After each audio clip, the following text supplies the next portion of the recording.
नमस्कार दोस्तों। LP board MJ फूल institute में आपका स्वागत है।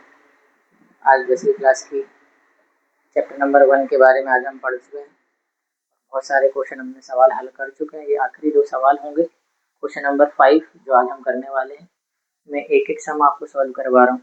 एक एक एक्सरसाइज का, एक एक क्वेश्चन का एक एक सम मैंने आज इस बार आपको सॉल्व करवाया है। चलिए क्वेश्चन नंबर 5 थोड़ा सा डिफरेंट है, आज उसको भी देखते हैं। क्या है हमारे पास? ये नहीं है, ये भी नहीं है। क्वेश्चन नंबर 5 ये है। चलिए जांच कीजिए कि क्या किसी प्राकृतिक संख्या n के लिए संख्या n अंक पर समाप्त हो सकती है, 0 पर समाप्त हो सकती है n। ठीक है, यानी कि 6 की कोई पावर रखेंगे तो क्या वो पावर रखने पर जो उसकी प्राकृतिक संख्या आएगी, यानी कि पावर रखने पर जो प्राकृतिक संख्या आएगी, यानी कि जो आंसर आएगा, मतलब पावर रखने पर उसको मल्टीप्लाई करेंगे और जो आंसर आने वाला है, तो क्या वो उसका आंसर 0 पे समाप्त होने वाला है? विचार कर बात है, विचार करने वाली बात है। चलिए देखते हैं। तो हम देखते हैं कि 6 की पावर n। बहुत बढ़िया। चलो इससे पहले कि हम आगे बढ़े, सबसे पहले मैं आपको याद दिला देना चाहता हूँ, पहली क्लास में मैंने आपको विभाजक के नियम बताए थे, यानी कि डिविजन।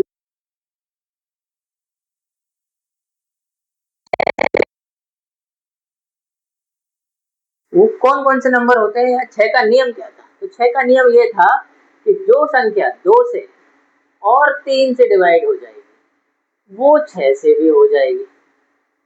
आया ना? यानी कि 6 के गुणन 2 और 6 होंगे।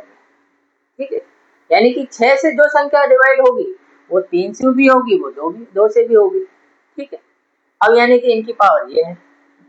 अब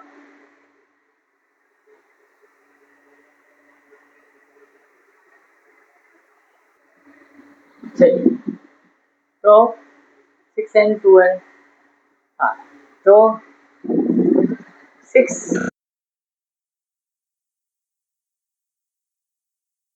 यानी कि इनका जो गुणनखंड होगा वो 5 नहीं होगा। अतः किसी भी संख्या n के लिए 6n संख्या अंक 0 पर समाप्त नहीं होगा। यानी कि किसी भी संख्या n होगा, यानी कि 6 की पावर n अगर होगी भी तो वो 0 संख्या 5 से विभाजित होती है, और ये तो 5 से विभाजित हो ही नहीं रही। 6 किससे विभाजित हो रही? 2 से या 3 से। अगर यहाँ पे 5 गुणनखंड होता तो इसके गुणनखंड में 0, यानी कि 0 समाप्त हो सकता था, 0 पे समाप्त हो सकता था। यानी कि 2 के साथ 5 होता तो डेफिनेटली कोई भी नंबर होती, कोई भी पावर होती, वो 0 पर समाप्त हो सकती थी किसी भी नंबर के आगे प्रोसेस करते करते। लेकिन इनमें ऐसा कोई भी नंबर नहीं होगा जिनकी पावर कर दें और वो संख्या 0 पर समाप्त हो जाए। तो इसलिए संख्या n की कोई ऐसी पावर नहीं होगी जो 0 पर समाप्त होगी। चलिए आगे बढ़ते हैं।